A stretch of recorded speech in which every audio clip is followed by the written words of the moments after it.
was the right one. Okay. I saw it canceled too. I was looking at it. Yeah. Did that make you sad? No. All right, the live stream's up. All right.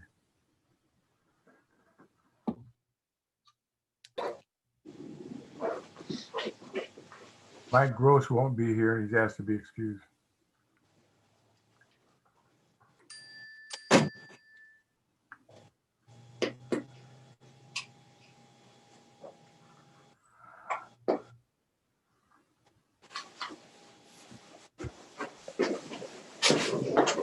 I heard Mike's back's bothering him.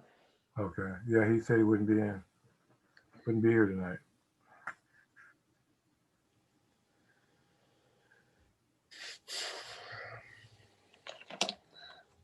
Waiting on Glenn.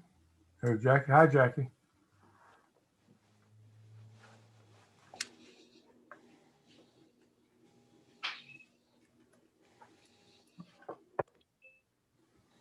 Bob, how are you? Good, Cliff. How are you? Good, thanks.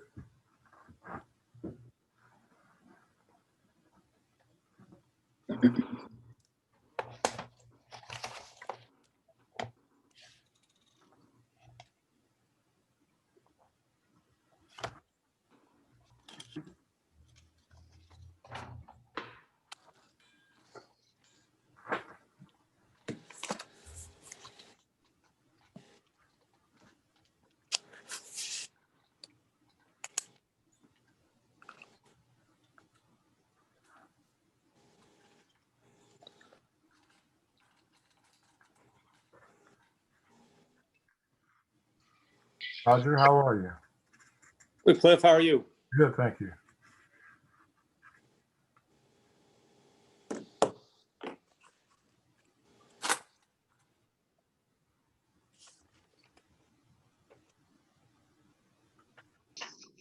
Dad, how are you? Good. Yourself? I'm doing well, thank you. Thanks for asking.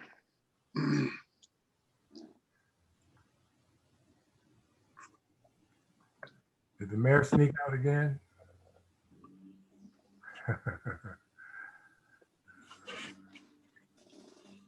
He's probably looking for a cold Diet Coke, and he's going to find out I took the last one. All right. Too bad. You may find it irreplaceable, Max. That is true. That is true. I do serve at the pleasure. So Send him down Hey, to who's got it at? have cold Diet Coke. Is that a new council member? Fluffy? She might make better decisions than me. I don't know. She's bad. She knows she's not allowed on the table. Aha. Blame it on COVID. Yeah. I've also got a puppy too, and between him and the cat, it's crazy here. Okay. Well, this may be their debut.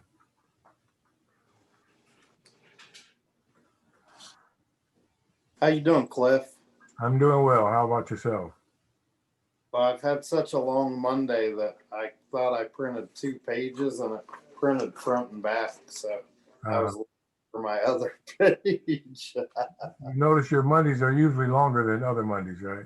Other days. Right? I always tell people my every day's a Monday for me. So smile and enjoy it.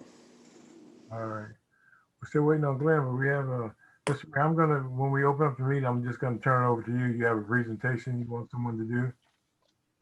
That gentleman gonna be with us? Right, he just signed on. Okay.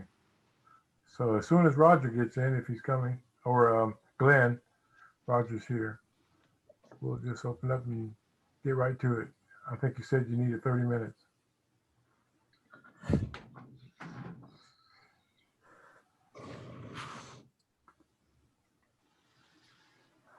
Well, I have 6 o'clock. I hadn't heard anything from Glenn Mishler. I'm assuming he'll be in. So we want to go ahead and get started.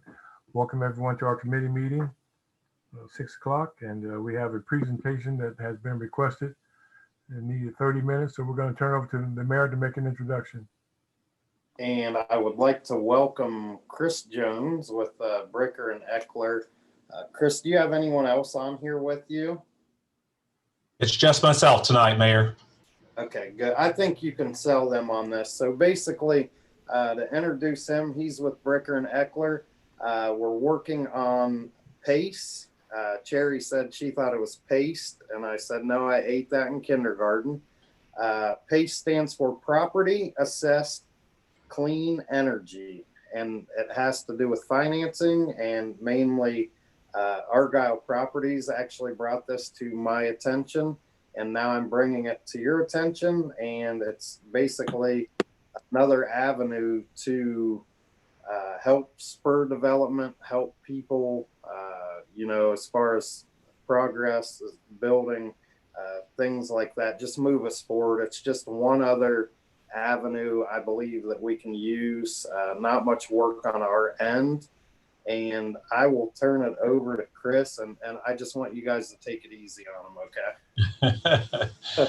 No worries, no worries. Well, good evening, everyone, and thank you for having me.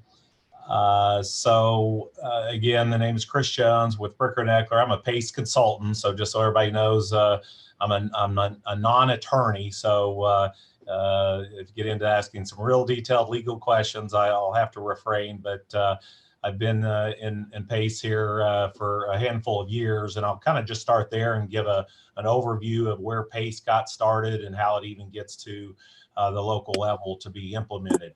So the history of PACE is essentially starts at 2010. It starts with state enabling legislation, and Ohio was one of the first dozen or so states around the country to pass the enabling legislation. There's still about 13 states actually that have not passed PACE legislation. West Virginia to our east, Indiana to our west, a couple states. Pennsylvania just recently passed, and they're trying to get PACE programs up and off the ground. But we're actually pretty proud with regards to Bricker and Eckler's involvement in the advancement of PACE in Ohio, because we actually do sit as the #2 state in the country in total PACE financings behind California. And so, we've been really, active in it. And of course, in Ohio, we have some nice old buildings to retrofit and improve. But actually, this can be used for new construction, which we'll talk about in a second too. So once that state enabling legislation gets passed, then in Ohio, there does have to be what's called an Energy Special Improvement District that has to be created. When the Ohio PACE legislation was enacted, they actually just set kind of the energy efficiency and renewable energy part of this down on the existing special improvement district legislation that had been around for decades, if not 100 years or so. And so there does have to be an energy special improvement district that's created, and to do that, there does have to be a petitioning property owner who wants to utilize PACE financing. And so in this case, as the mayor said, Argyle Properties, which is wanting to renovate the building there on Main Street, has inquired about PACE financing. When I spoke with the mayor, here recently, also let him know that we have actually been contacted by a couple of our PACE lenders over the last several months of a couple of properties in the city, and those I believe were more new construction projects. So although you may have just heard about it, it has been kind of inquired a little bit, but those were just kind of initial inquiries. But yes, this property owner definitely is wanting to use PACE to finalize the capital stack for the renovation. So let's see. So from that, and kind of getting into a little bit of the finer details, and I'll kind of pause and start kind of taking questions. And so what happens is that when a property owner wants to utilize PACE, they officially have to petition the local government to create that energy special improvement district. And as Bricker and Eckler, our role in this is, we actually provide the documentation to be able to do this. And then in addition to the city having to accept that petition, there is then an energy special improvement district that's created. There are articles of incorporation that are filed with the state. There is a board that does oversee this energy special improvement district, and Bricker and Eckler again helps facilitate all of that.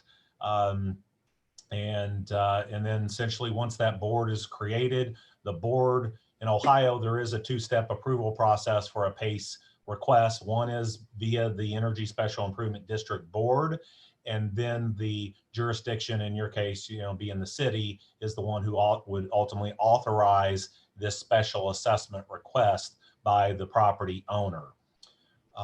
With that, a couple of things I would point out is, one, there is no cost to the city to do this. All the cost is borne by the property owner. So, on the outset, any of the closing costs that are, required, be it by the PACE lender, be it for the legal services, those are all borne by the property owner and financed in. Another thing I would point out is that the city is, even though the city authorizes the special assessment, the city is not at risk should this property owner default or foreclose. That is all really spelled out in all the legal documentation. At the end of the day, the city is really a pass-through entity on these type of special assessments because they are for a private property owner. And so in short, the legal documentation just simply states that the city's only risk and liability are the special assessments that you receive from the county who collects the property tax bill, as you're well aware. But we could also set this up to where the county could also just directly send the PACE funds that they receive directly to the PACE lender. And so I'll stop there and entertain questions.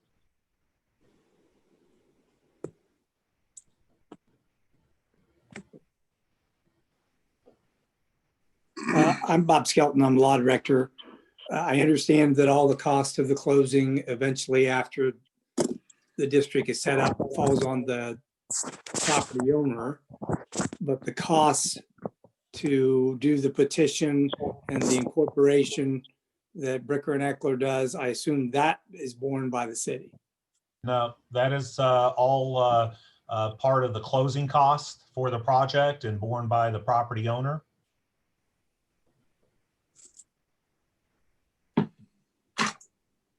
Yeah, so on the closing costs, there will be legal counsel in all the documentation that was spoke about. Bricker and Eckler will provide, and again, that's one line item of the closing cost.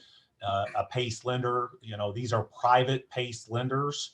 Again, we're not asking the city to bond money or provide capital. We have private PACE capital that funds the projects, and so they would have origination fees, and that's generally a closing cost line item that, again, the property owner bears. Another point I guess I would also make is that, someone asked, why would a property owner want to use PACE versus, other kind of means? One is the long-term nature of PACE. So by the Ohio PACE statute, the term of the PACE financing can go out as long as the useful life of the improvements. And so generally when you have a new construction or a significant rehabilitation like this, typically kind of the exterior, insulations and roofing and window replacements, if any, those are kind of typical. Heating and cooling systems, those are typical improvements that are earmarked for these type of projects that get into the 20-year plus or minus range from a long-term standpoint. So that's one of the advantageous things to this. And then also for the property owner, again, it is a special assessment from the repayment that is put on the property's tax bill. And so it's not at the traditional credit line. So it does still continue to free or open credit lines for the property owner should they need them for, operating purposes that are, kind of non-capital expenditures like this. So this money is used solely for anything in renovation that would apply to energy, such as you mentioned, windows, roofs, HVACs, installation, but it can only be used for energy related or energy saving related items. That is correct, along with renewable energy. So if solar panels as an example, but yes, you're correct. The improvement does have to have an energy savings component to it, and all those things that you mentioned are kind of the typical type of items. Thank you. So, and I've already asked this question to Chris, and I think it'd be good for you all to hear this. My question was, like, it just seems simple if Coshocton County just became PACE friendly and we all lived happily ever after. So why, Chris, can't we just as a county just say, hey, we're friendly to this financing and we're all good and we all want to do this? Yeah, so in Ohio, the Ohio Energy Special Improvement District statute states that the energy SID has to be created at the local jurisdictional level. So obviously villages, townships, and cities is what we have in Ohio. Other states like Kentucky and Pennsylvania, you can actually create this PACE district at the county level, but not in Ohio. So in Ohio, for example, here, and I'll just use kind of Columbus, Franklin County, but generally what happens is you'll have kind of the heart, so to speak, of a county, like a city of Columbus, that will be the initial energy SID. And then the one relief that the Ohio Energy SID statute does provide is that if there is a jurisdiction that's physically, geographically adjoining that city, then they can easily opt into that energy SID that's been created and not have to create their own. So it can kind of grow. We call it kind of growing like an amoeba, that it has to physically kind of adjoin and touch. So what couldn't happen is that if the city of Coshocton creates an energy SID and you had whatever the furthest remote township or village was, that they could not opt in. It would have to be a physically adjoining township or village to the city of Coshocton to join in to that ESID. Yeah, Chris. So a person who wanted to add on a room, it'd have to be something energy related to that room? It would, yeah. So again, any additions to, and this is, we're talking about commercial properties. Okay. Here. You might have seen in the news that Ohio is getting ready to announce a single family residential PACE program that actually unfortunately got paused due to COVID. So we are only talking about commercial properties right now.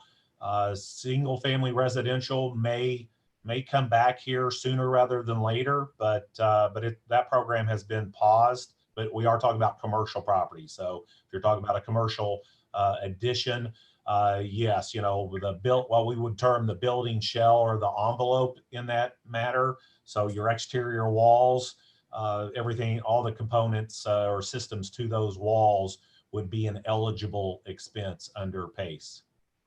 Thank you. Great. And I think another thing to understand, so the SID, which is a special improvement district, once it's created in downtown Coshocton, the special improvement district does not have to be continuous, so it does not have to connect. So it basically makes the city of Coshocton a place for PACE. You like that? Maybe that'll be our new motto. Oh, there you go. Yes, we'll trademark it. I'll make sure you get trademark royalties. Yes, yeah. Yeah, so basically where like the historic district is mapped out, as soon as you do a PACE project, it automatically, that is our special improvement district. The city of Coshocton would be eligible for this type of financing. Chris, when our other conversations really have been this financing is used for bigger projects, 100,000 plus projects, really. And that's, that's really what we're ready for in our downtown. So I don't know. When I looked at it and I talked to you initially, a lot of it's like, well, I mean, this seems too good to be true. And like, what do we need to do? And really the way I look at it is it's just formalities of jumping through the hoops to, satisfy the program. And there's really no other issues. One of my questions was like the default issue. If someone were to default, or is the city accountable? And has that happened anywhere? And you can give the answer to that if you want. It'll be way more interesting. Yeah, so we definitely have not had any, foreclosures under, PACE loans at this point. I think there's maybe been a couple in the California market, but again, as I've kind of stated earlier, the legal documents clearly state again that the city has no liability for repayment should a property owner default or foreclose. Another point I would also make here that's very important and kind of to answer this question is that the mortgage holders of the properties, they do have to provide written consent to the PACE loan or the PACE assessment. And that is because as you're well aware of, assessments and property taxes are above the bank mortgage or loan, from a priority, lien position, should it go into a foreclosure scenario. And, all of the banks that we've worked with on, the PACE projects in Ohio have all told us is that if a property would go into default or foreclosure, they would step up and pay the taxes, including special assessments, to keep it current so they can control the foreclosure proceedings.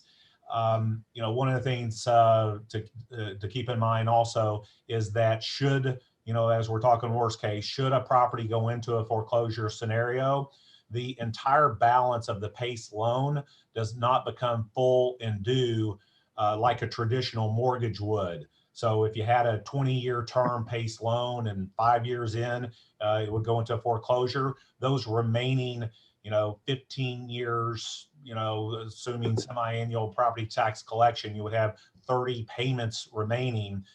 Only the special assessments that are in arrears is what's actually due, not just like property taxes. You're not collecting on a forward property tax or property assessment in this case. So, and then the other thing why the banks, also kind of sign off on these is that the PACE loan is not, dead debt, so to speak. It's, it has funded capital expenditures that have gone to, improve the building. So it is really a benefit assessment versus some kind of maybe dead debt or dead weight,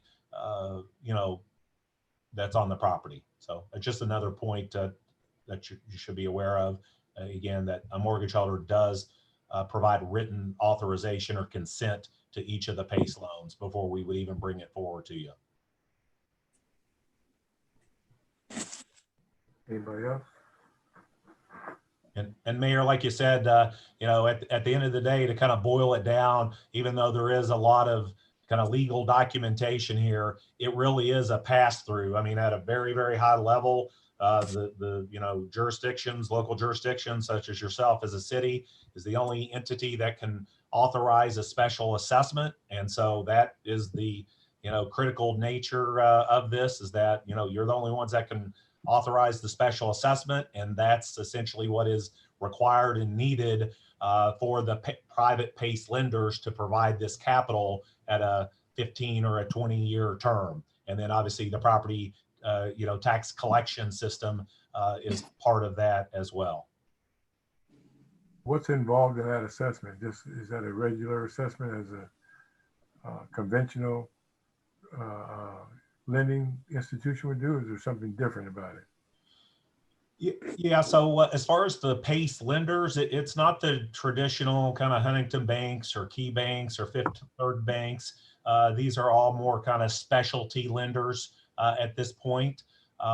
We are trying to, and they're all really, and then also in the, kind of larger metropolitan areas of Ohio, the port authorities have been, kind of active lenders, but a lot of the lenders are actually from out of state that are very well known in our PACE world, so to speak.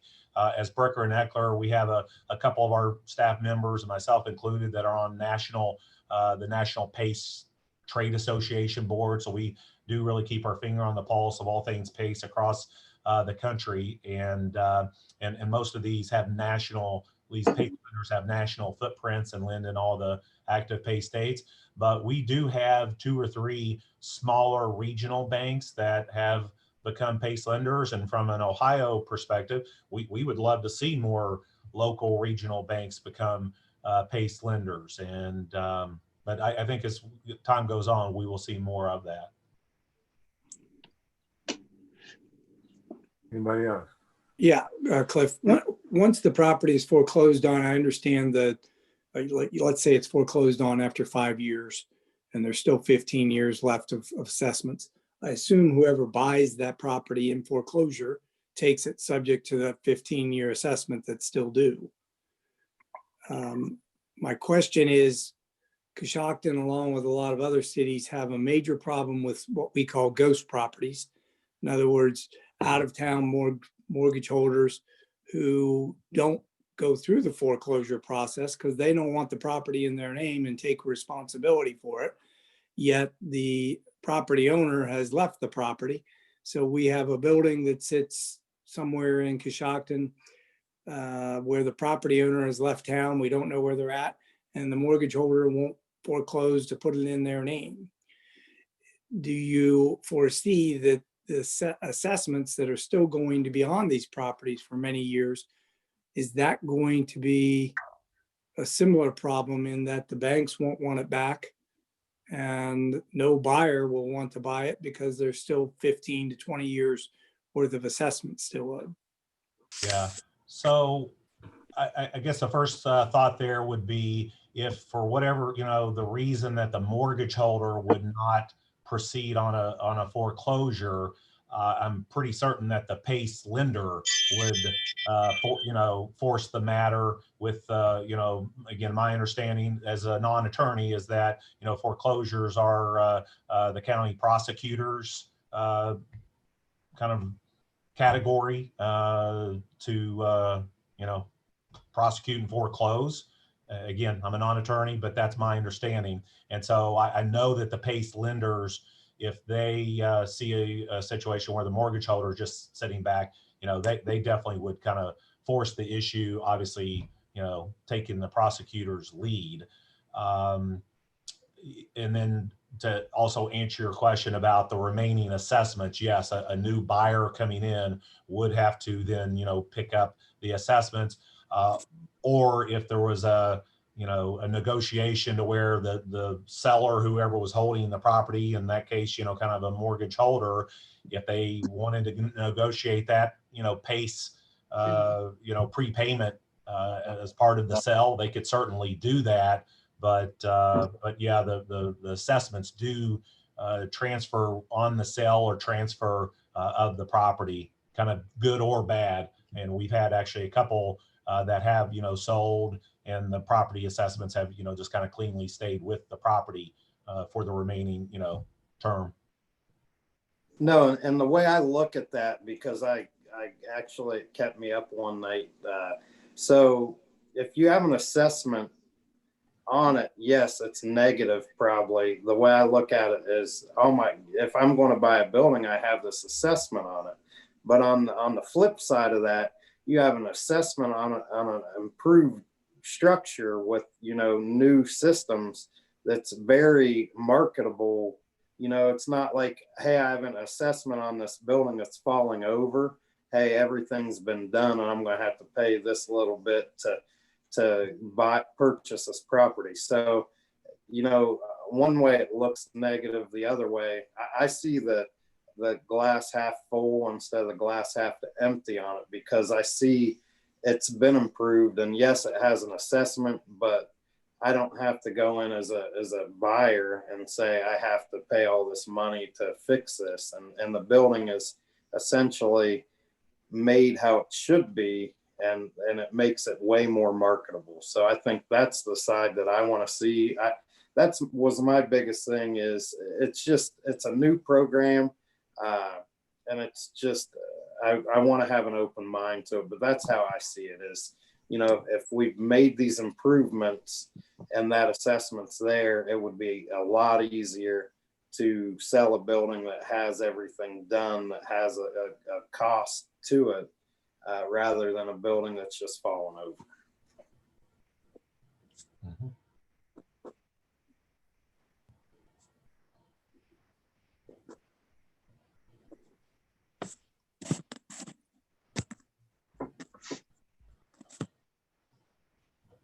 All right. Yeah, you guys have asked all the kind of pointed questions. You know, at this point, I would just tell you that you know, we certainly, you know, wanted to get in contact and kind of, you know, explain the program.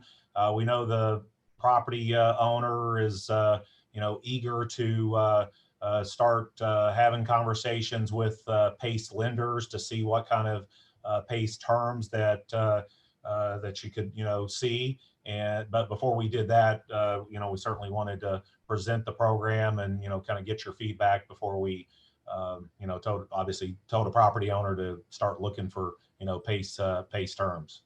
So that's just kind of where we're at, just so everyone's aware. You have a party interested right now on that?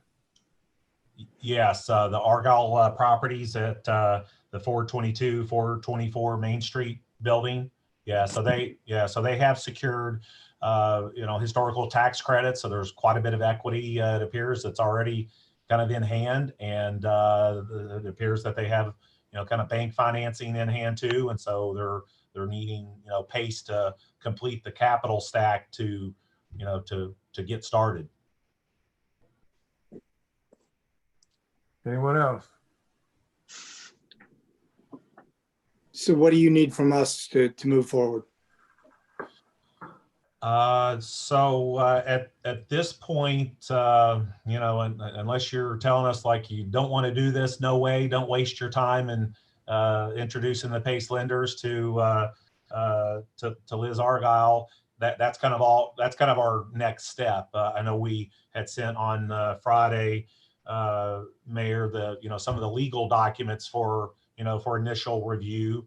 You know, you could certainly be doing that if you're, you know, favorable and, you know, at least proceeding to, again, kind of the next step. But from, again, kind of the program's next step, you know, we certainly need to make sure that we have, you know, a PACE lender who will, you know, be interested in the project. And so that's kind of where, you know, kind of where we're at. So in the meantime, if you want to review some of the, you know, documents, just as an overview, certainly, I wouldn't say is waste of time, because again, you know, we in the past have, you know, spoken with a couple of property owners via PACE lenders who have inquired about it from, you know, again, previous properties that have been in the city. So if this one doesn't work out, then, you know, hopefully the next one will. But we do think that this one, you know, is a good candidate.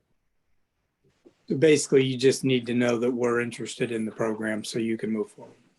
Yeah. Okay. That's correct. I'd say let's proceed. Others on council, any objection? No. All right.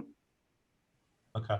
Yeah, should take us like a couple of weeks to introduce Liz to the property owner, to three of the PACE lenders that we think would be interested. So you know, give us a couple of weeks or so, and then we can, you know, be in touch. But also in the meantime, on any of the legal documents that were sent over, as you review them, certainly reach back out to Colin Calvis to help, you know, answer that. And so yeah, that's all that really needs to be done at this point.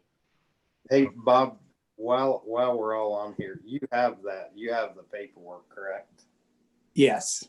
Okay, cool. I just wanted to make sure because I'd send it over to you now.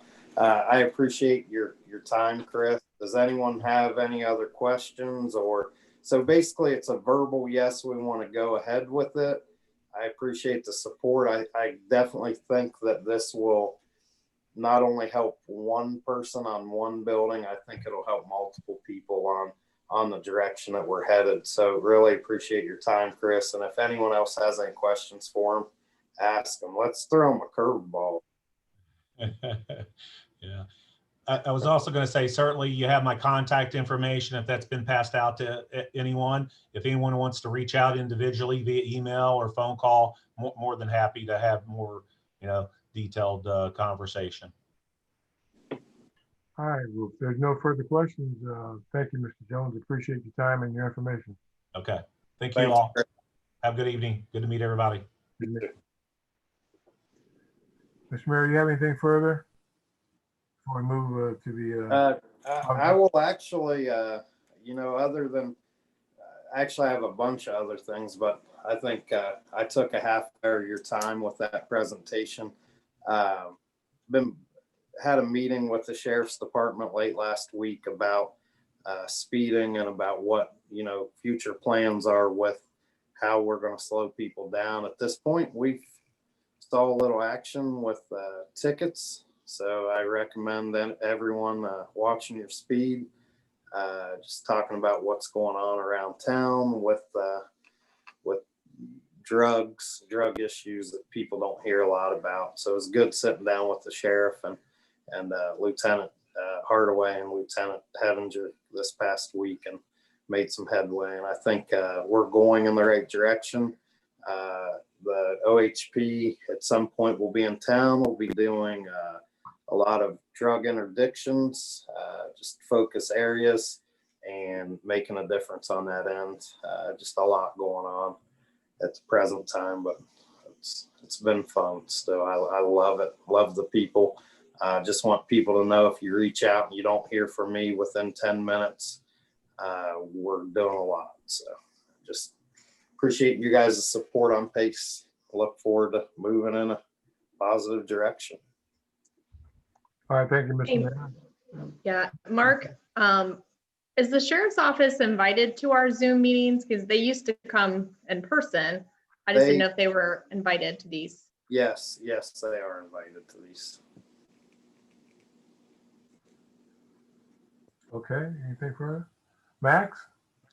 Not a lot we're dealing with, but just some things for the council tonight. We've got several retirements.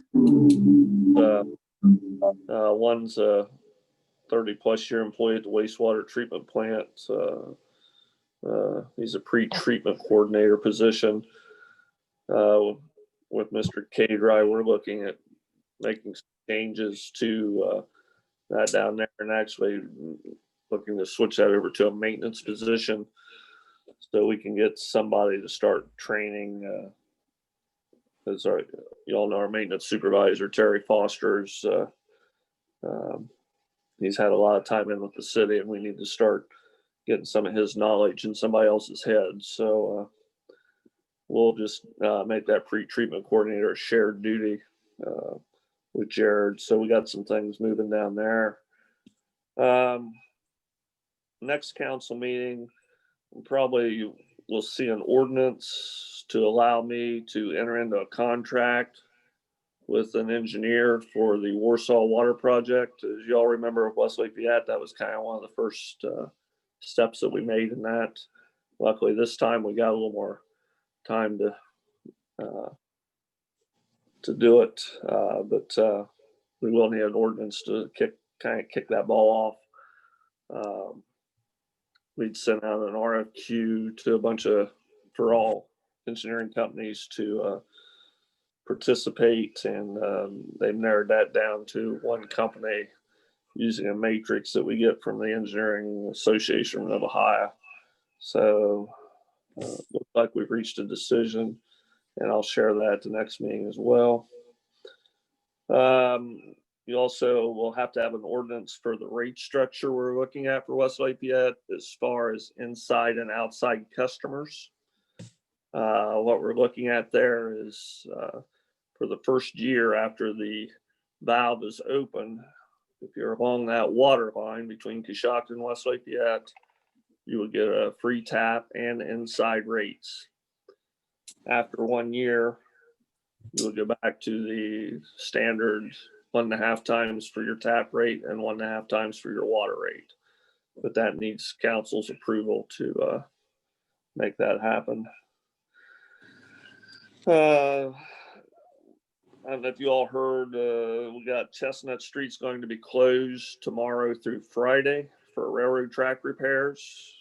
So it'll be closed between 4th and 6th Street. Obviously, Public Works will be putting all the signage out for detours. And we began installing additional pickleball courts down KA this week. So on the old skate park. So the initial ceiling's been done. It's all nice and green down there. Was planning on having it done today, but the rain kind of ran them out. So hopefully they'll be back tomorrow. So, and I'd like to give you a paving update. Neither Mr. Shire or myself has been given that yet. I was guessing it's going to start the week of the 12th. But don't hold me to that. That's just kind of our guess right now. But I tried to contact county engineer. He wasn't available. But since we haven't heard anything yet this week, I can't see it starting next week because we asked for a week's notice before the milling actually starts. So if I was guessing, I'd say it's the week of the 12th. But and that's all I got right now, unless you guys have questions. Any questions for Max? Max, are we going to be paving the area where the water break was between 5th and Walnut? Yes. Thank you. And then we also have to pave, Roger, the entire intersection at 3rd Main. So as you know, we kind of patched it in there. I don't know if you guys drive down that way very much, but you can see where it washed out a lot of the bricks and sand underneath there. So while the pavers are in here, we're going to make the proper repair on that. So it's basically, you're going to have a big T right there. I mean, it decimated that whole intersection. So Anyone else? Max, oh yeah, I was just got one thing for Roger. Those signs have still not come in. Well, I haven't forgot about you at Hickory and White Woman Street, but right. I talked to them today and they just have not come in yet. But as soon as we get them, we'll put them up. Thank you. Terry? Max, can I just clarify that, just in case anybody out there is listening, when you said the pickleball courts at KA, at Kids America, just to be certain that everybody knows that it's on the city recreation fields. They're not KA pickleball courts. Right. It is at our city park, our recreation park, which happens to be located behind Kids America. But I just didn't want anybody to think we're doing pickleball courts at Kids America. All right. Thanks, Sherry, for clarifying that. And it's actually on the old concrete that was poured for a skate park, I guess, years ago that was never utilized. So, Max, I think there was some talk, maybe previous before I'd been on council, about maybe a playground down there by those fields, the ball fields back there where that pickleball court now will go. Is that still in consideration at all down there? yeah, in fact, Randy Ryan just brought me some, like his next year plans for that area. Okay. We would have to work with some of our partners here in town to finance that. Just to give you a case in point, there at Bancroft, the tower, I guess the things the kids climb on in the center, that's about $40,000 just for one piece of equipment. So to put a decent playground down there, you're probably close to $100,000 by the time you put the tables and any auxiliary equipment or anything like that in. So for us to do that, we'll probably need to find some grant money or maybe another Nature Works grant.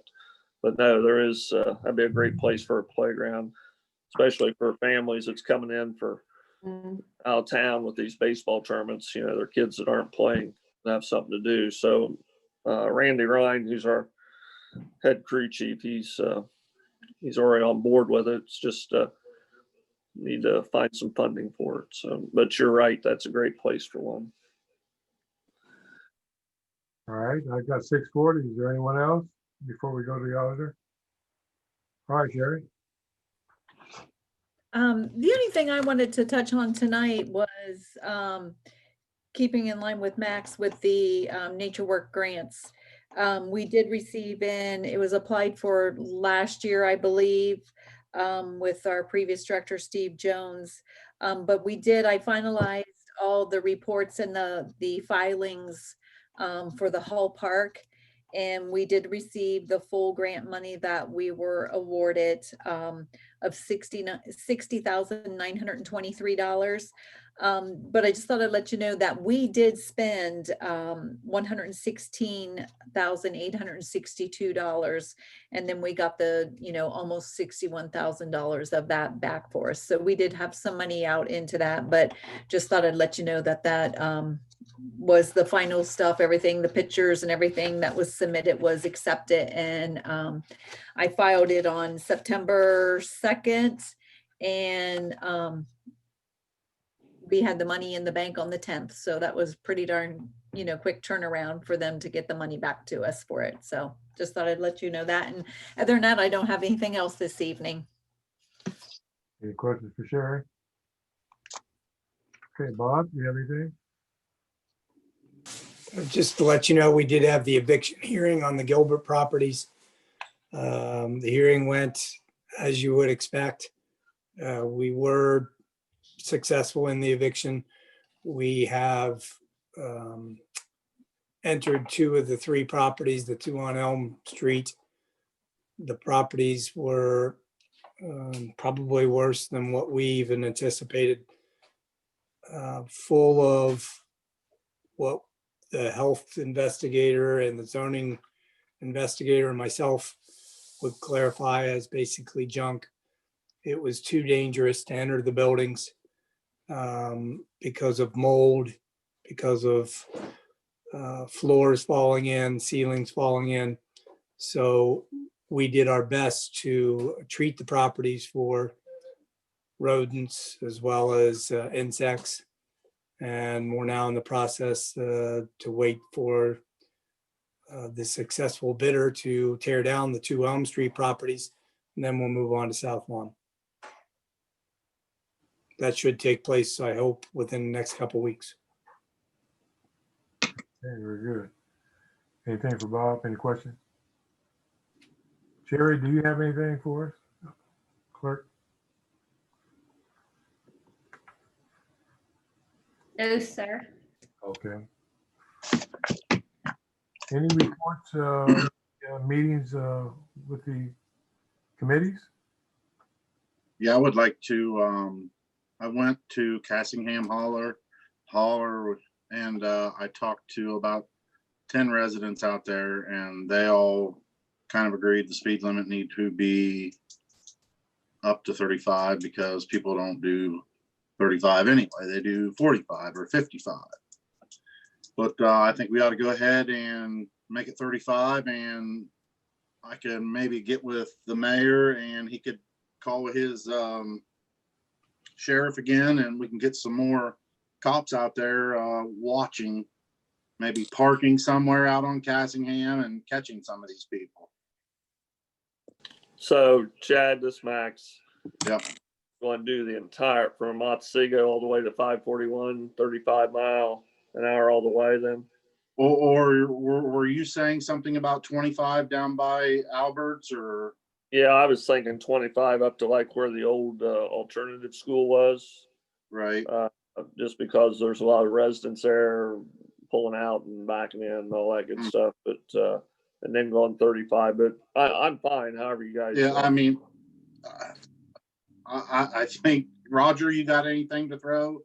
I just know right now it's kind of confusing because if you were going from Otsego up to 541, it's 25. But if you come down the hill from the water tower off of 541, it says 35. So on the headed down Cassingham, there's a speed limit sign that says 35. Going up Cassingham, there's all the signs say 25. So you don't know whether to go 30 or average it or what. So I think maybe Max's idea of having it 25, I would say at least through Albert's property.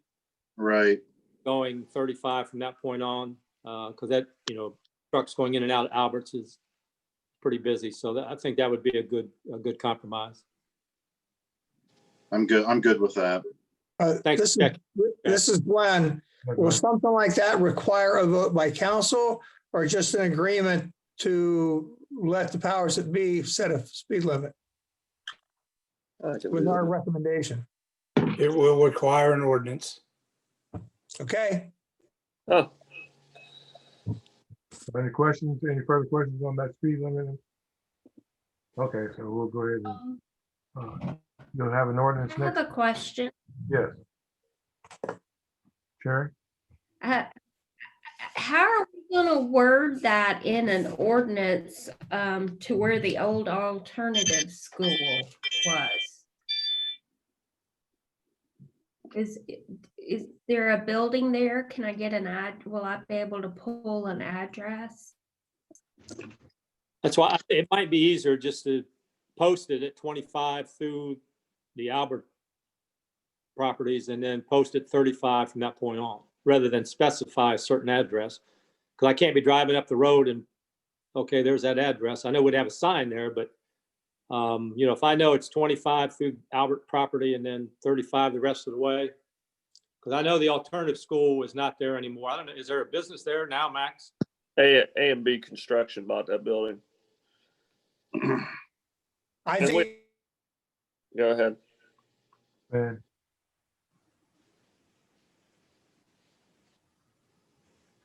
Glenn, you're on mute.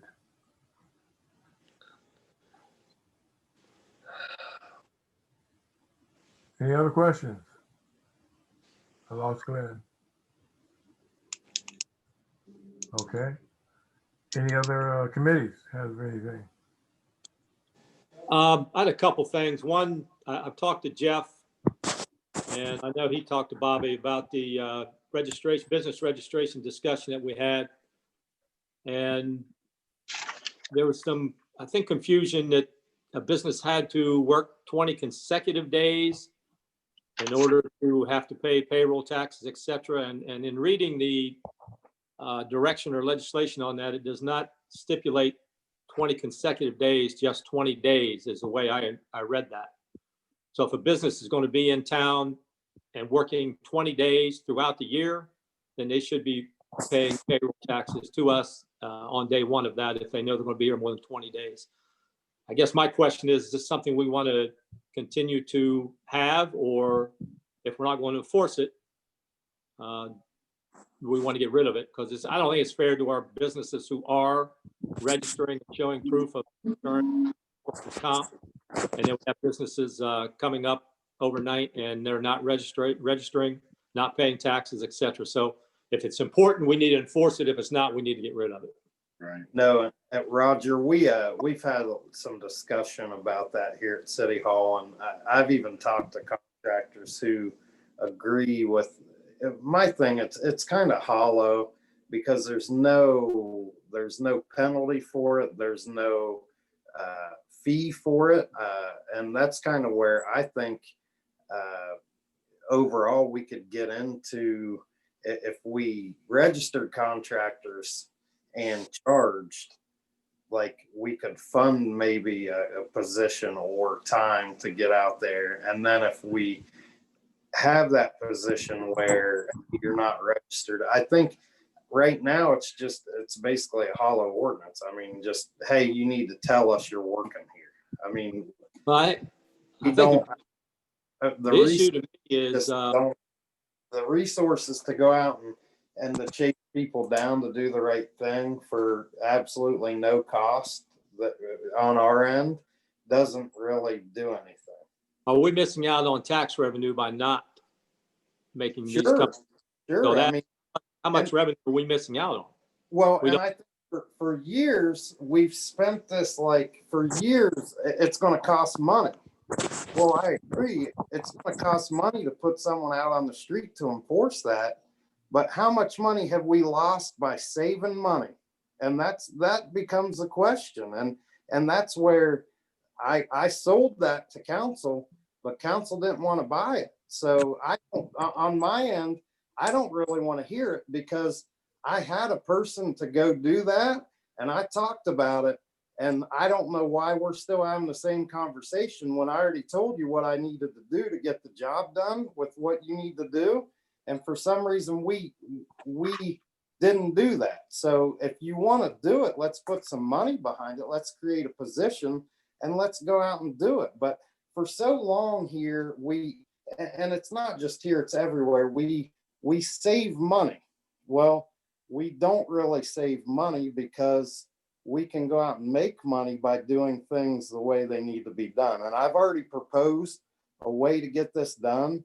And for some reason, I got backlash on wanting to do that. So, I mean, if you want it done, let's work together and get it done. But the way I look at it is it's definitely if we had some help to do that, I would love to do that. And in fact, I think we would make a decent amount of money to do that.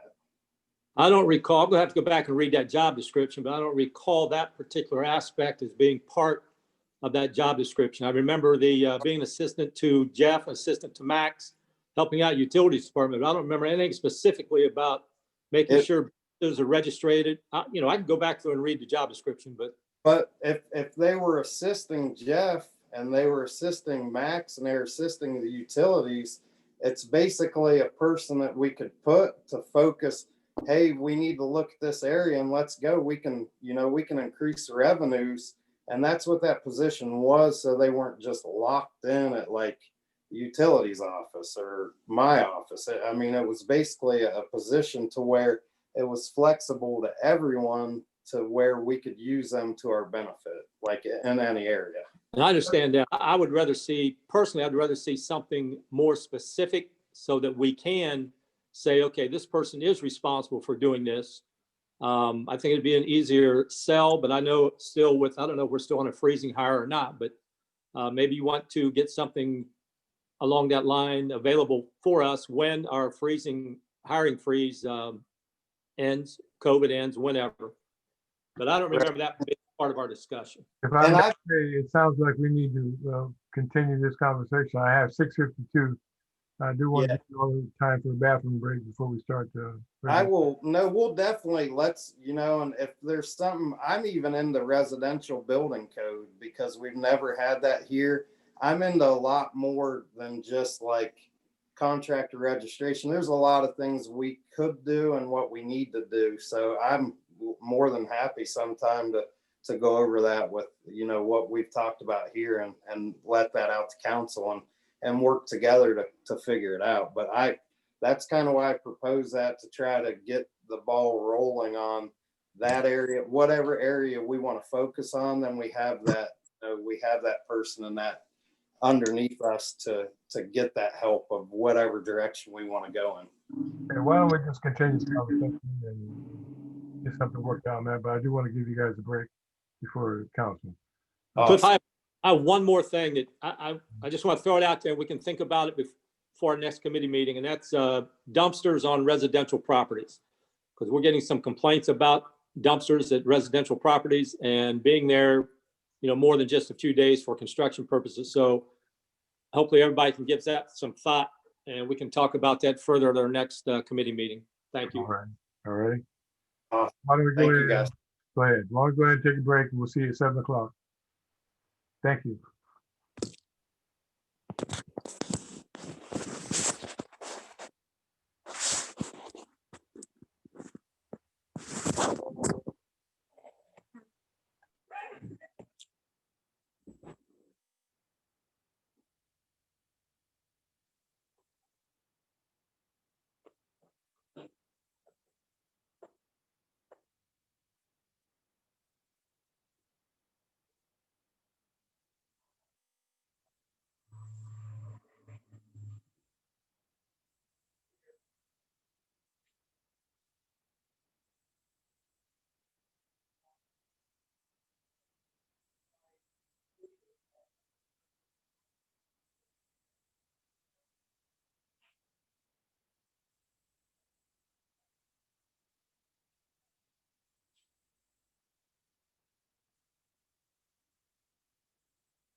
I'll be back.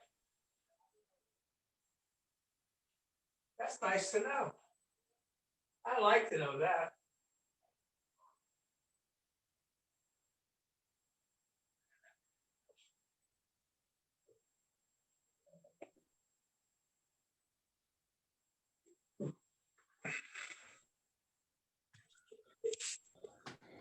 What time do you have? Okay. My clock's slow.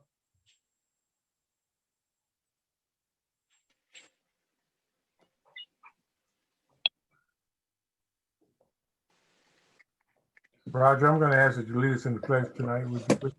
Sure.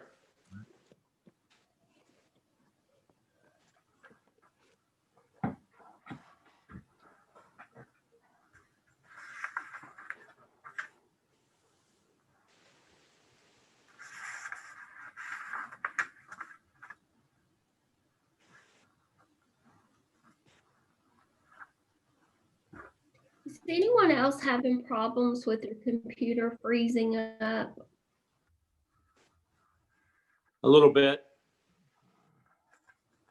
Knock on wood, I haven't yet. Okay, tonight.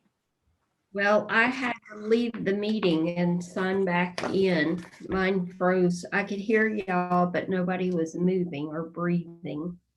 Is anyone else not seeing Cliff? I'm not. Yeah. He likes to hide. How about now? Yes.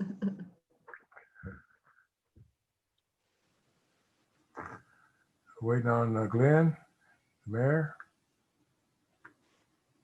and service director.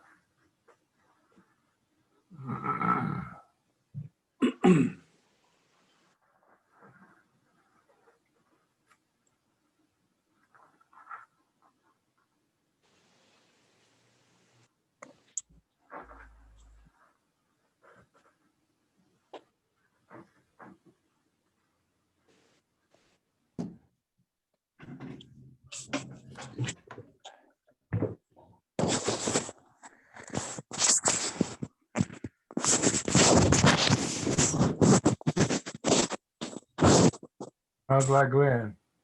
Hey there. I can hear you, but I can't see you. I'm having a lot of troubles tonight. I'm sorry. I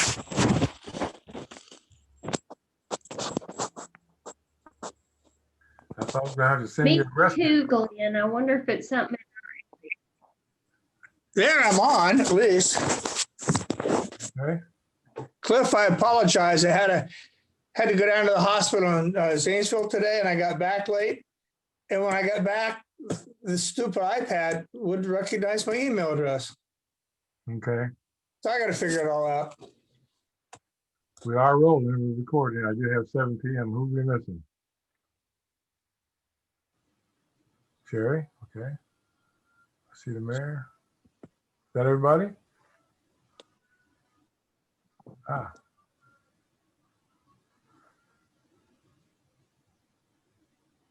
Yeah, I still don't see you, Cliff. I don't see half of the You people. don't? I see I Cliff. think I'm Everybody else see me? frozen. Yeah, I see you. Hi, Michelle. How you doing? Hi. Hi, Tim. Aye. Well, I have 7 p.m. We'll go ahead and get started. This meeting is called to order at 7 p.m. on September the 28th, 2020. A regular council meeting. I'd ask the clerk to please call the roll. Mr. Gross asked to be excused. Johnson, Here. Allen, Here. Andrews, Here. Moore, Here. Turner, Here. Mishler. Here. And again, everyone, I can hear you, but I can't see but 2 or 3 people. So I'm sorry. I'll have to wait for you to answer. Okay. Mr. Gross has been asked to be excused tonight. Do I entertain a motion? Mishler. Johnson. Mr. Johnson moves. Is there a second? Second. Mr. Second. Anything further? Just to excuse Mr. Gross, please call the roll. Johnson, Yes. Salmons, Yes. Andrews, Yes. Moore, Yes. Turner, Yes. Mishler, Yes. I'd ask that you stand for the Pledge of Allegiance. Mr. Moore will lead us in the pledge. Remain standing for the invocation. Pledge allegiance to the flag of the United States of America, to the republic for which it stands, one nation, under God, indivisible, with liberty and justice for all. Let us pray. Eternal and gracious God, our Father, we thank you for this opportunity that you've given us to sit on the dais and conduct the business that has been laid before us. We ask that your Holy Spirit will lead us and guide us. We ask in your precious name. Amen. You may be seated.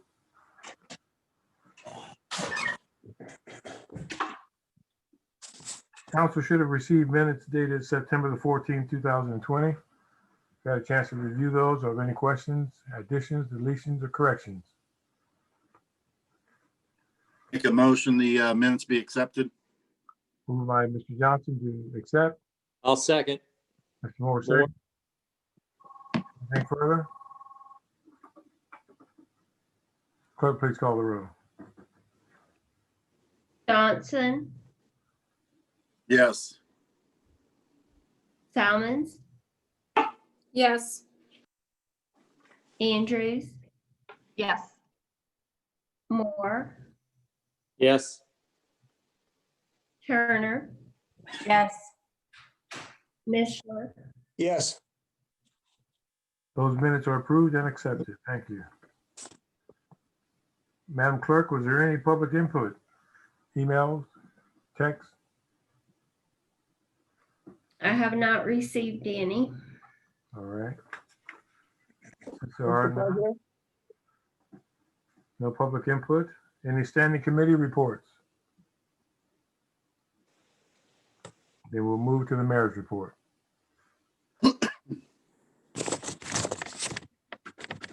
Happy Monday, everyone. Like I said in committee, speed, had a conversation with the sheriff and the two lieutenants and last week about speed. They're definitely targeting areas. We will be working to target more areas. And slowing people down. Had a, recent days, there's been some overdoses. Definitely something, that's been put on the back burner because of COVID. A lot of people have talked about, drug problems getting worse with isolation and depression due to COVID. So something definitely that's happening in our town, and we are paying attention to it. So just ask everyone to slow down. Trick or treat. Trick or treat will be held August 31st. 5 to 6:30 p.m. With ODH guidelines. They're posted to our Facebook page. A comical side note to that was on our Facebook, we can see how many people post reaches. Our normal council agenda post reaches about 500 people, 500 to 600 people.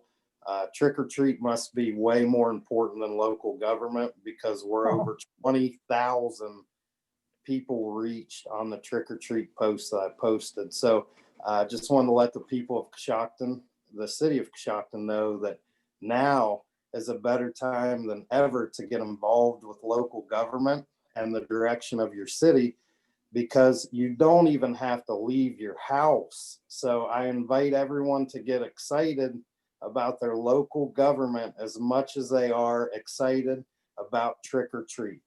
On a side note, also trick or treat, just use common sense, social distance. You're wearing a mask anyways. Have fun. We want everyone to be safe. COVID is under control within our community. We want to keep it that way. Have respect for people if they want to wear a mask. Don't yell and scream at them. They're just doing what they're told. So definitely want spread kindness. And I want the kids to have a good trick or treat. The kids are back in school and they love seeing their friends. I know my kids do. So at some point we will turn the corner on this, and just want to thank everyone for, being patient during this year. Has been just one of those years. One more thing that I'd like to bring up, we will at some point have Wi-Fi and cameras at Bancroft, Hall Park, and Heimball. So if you want to throw your trash around at any of those parks, or you want to vandalize courts, you will be on camera and you will be caught. So I just wanted to let people know, please respect what the city has tried to do to give everyone nice facilities. I want to thank a lot of times the pickleballers are up at Hall Park, and really they're policing their park, and they're letting people know, hey, like, let's take care of this. So I appreciate the Coshocton Pickleball Club has been really taking care of the park and watching it. I think the more people we have in the parks, using the parks, it's really going to keep them safer and cleaner. So I just want to let everyone know, like, don't throw your trash on the ground. Sometimes I feel like I'm everyone's dad now. I would say that's probably the worst part of the job. So just pick up after yourself, respect what the city's tried to provide you, and have fun. So with that, I made it through another Monday, and everyone else did. And there's a lot going on, and appreciate your support of the PACE program, and definitely just love you guys. Thanks, Dad. Hey, even you, Roger. Thank you, Mr. Mayor, for that report. I agree with you wholeheartedly. All right. Any questions? Service Director. Nothing other than what I brought up in committee clip, other than I will restate about Chestnut Street being closed starting tomorrow from 4th Street to 6th Street. There'll be detour signs posted. Everybody just exercise patience, and we'll get through the railroad tracks repairs. So after we get done there, we'll be moving over to Walnut Street. So we'll also have repairs going on over there. As I mentioned, don't have a definite date for paving to start. I had to get a message from Fred, probably within the next 2 weeks. We'll be putting out public service announcements as we do each street, like we always do on WTNS, and we'll put it on our Facebook page. And everybody just have patience with that, and get your cars off the streets when you're asked to, and everything will go smooth as it has in the past. Just a real quick West Lafayette update, waterline project. We did get the final okay from the Genesee Wyoming Railroad. So we'll be putting the final line under the railroad. I'm thinking it's this week. And that will complete the line clear to their water plant. So the big one done. Tucson's working inside the city of West Lafayette. That seems to be going well. Thanks to village administrator West Lafayette and his people for assisting us on that. And I think that's all I have, unless you have questions. Any questions for the Service Director? Thank you for that report. Law Director's report. I have nothing other than what I added at the committee meeting, unless there's questions. Any questions for the Law Director? Yes. Sherry? The Law Director monthly report was emailed to council on September the 16th. That would have been the August report. Yes. Yes. Madam Clerk, are there any other reports that came in for the record? No, sir. Thank you. No, sir. Thank you for asking. Thank you. We'll have the Sheriff's report. I don't have a report. We're going to get back in routine of providing those through email in your next meeting. If there's any questions for the sheriff, I'd be happy to try to answer. Are there any questions? Thank you.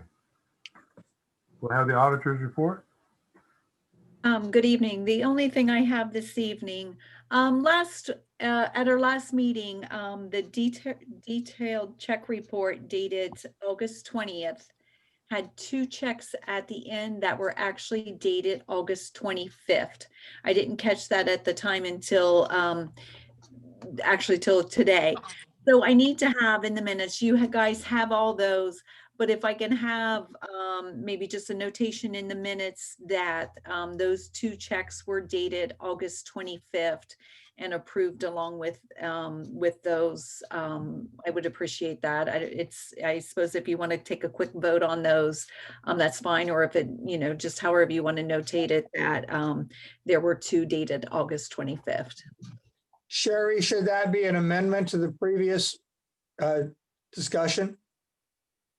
I'm sorry, you broke up there, Glenn. Should that be an amendment to the previous vote?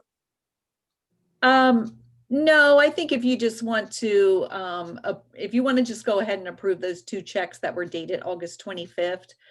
There was one for Synced Consulting, and it's on the list that you got last time. And I just classified it as detailed check report for August 20th. There was a check for Synced Consulting for $5,483.15 and one for Walmart, $679.27. I just thought I should cover it and make sure that, it's actually specified, in the minutes.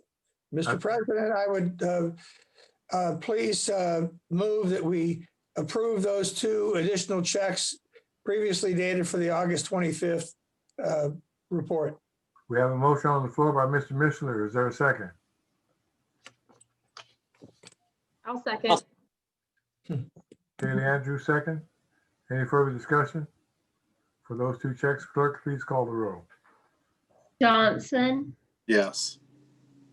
Salmons, Yes. Andrews, Yes. Moore, Yes. Turner, Yes. Mishler. Yes. Now we need to vote on the detailed check reports that you have given. Is that correct? I think what you did there will be sufficient. All right. Thank you. That will be in the minutes. Thank you. Property code investigator. I have no report at this time unless you have questions. Yes, Jeff Mishler, I do. Yes. I'm seeing a lot of cars parking on the curb, parking on the front lawns, especially up and down Kenilworth because I drive there a lot, but all over. What are we doing about that? That's enforceable. I do go around, and when I see them, I usually put a window tag on them to advise them that where they're parked is not correct. And then I try to watch that area and see if that car is back. We don't have to be courteous. I mean, I can hang tickets, parking tickets on those vehicles. If you want me to just move forward and give them a ticket, it's whatever your choice is. Speaking only for myself, I would like to. We can do that. I think it has a bigger impact than leaving a little note, please don't do that. Okay. Anything else? Property code investigator. All right, thank you. We'll move into legislation. Introduction of ordinances. We have a first reading. First reading 46-20. First reading. I'd ask the clerk to read 46-20. Transfers, You've heard the first reading of 46-20. Are there any questions or discussion? I'll make a motion to suspend the rules and give it a second reading. Moved to Johnson, suspend by Ms. second. Hellman. Mr. Johnson, second. Anything further? Clerk, call the roll. Johnson, Yes. Salmons, Yes. Andrews, Yes. Moore, Yes. Turner, Yes. Mishler. Yes. Clerk, please give a second reading to 46-20. Transfers, You've heard the second reading of 46-20. Are there any questions or discussion? Mishler moves, we suspend the rules and give it a third reading. Move to suspend by Mr. Mishler. Is there a second? More seconds. Mr. Moore seconds. Anything further? Clerk call the roll. Johnson, Yes. Salmons, Yes. Andrews, Yes. Moore, Yes. Turner, Yes. Mishler, Yes. Ask the clerk to give a third reading to 46-20. transfers, For the third reading of 46-20, are there any questions or discussion? Being none, the question is, shall you pass this ordinance? Clerk, please call the roll. Johnson, Yes. Salmons, Yes. Andrews, Yes. Moore, Yes. Turner, Yes. Mishler, Yes. It is adopted. We have a first reading for 47-20. 47-20, I'd ask the clerk to read, please. appropriations, You've heard the first reading of 47-20. Are there any questions or discussion? I make a motion, we suspend the rules and give it a second reading. Andrews moved to give a second reading. Is there a second? Johnson. Mr. Johnson gives a second. Anything further? Clerk call the roll. Johnson, Yes. Salmons, Yes. Andrews, Yes. Moore, Yes. Turner, Yes. Mishler, Yes. Yes. Yes. And second reading, clerk give a second reading to 47-20. appropriations, For the second reading, questions or discussion? Make a motion to suspend the rules and give it a third reading. Motion to suspend to give a third reading. Are there any questions or discussion? Is there a second? More seconds. More second? Anything further? Clerk call the roll. Johnson, Yes. Salmons, Yes. Andrews, Yes. Moore, Yes. Turner, Yes. Mishler, Yes. I would ask the clerk to give a third reading to 47-20, third reading. appropriations, You've heard the third reading of 47-20. Are there any questions or discussion? Being none, the question is, should you pass this ordinance? Clerk, please call the roll. Johnson, Yes. Salmons, Yes. Andrews, Yes. Moore, Yes. Turner, Yes. Mishler, Yes. 47-20 is adopted. Thank you. Second reading, I'd ask the clerk to read 42-20. an ordinance approving the addition and inclusion of certain ordinances as part of the various component codes of the codified ordinances of the city of Coshocton by the Walter Drain Company. Will this ordinance take its course? Yes, all right. This will take its course. There are no third readings, no resolutions. Is there any old business? Is there any new business? Any communications from council? Any from the administration? Any communications from the clerk? No, sir. Communication for the clerk. From the clerk. Jerry, I really like the way you're calling the names off now for voting. It just makes sense. Thank you. I made several copies, so we'll stay that way for a while. Any other communications? Then I'll entertain a motion to adjourn. So moved. More. Mr. Moore moves to adjourn. Is there a second? Second, Johnson. Mr. Johnson seconds. Anything further? Clerk call the roll. Johnson, Yes. Salmons, Yes. Andrews, Yes. Moore, Yes.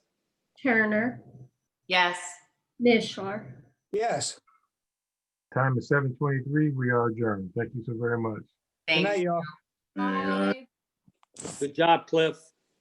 Yes, sir. Thanks, Cliff. Thank you. Thank you all for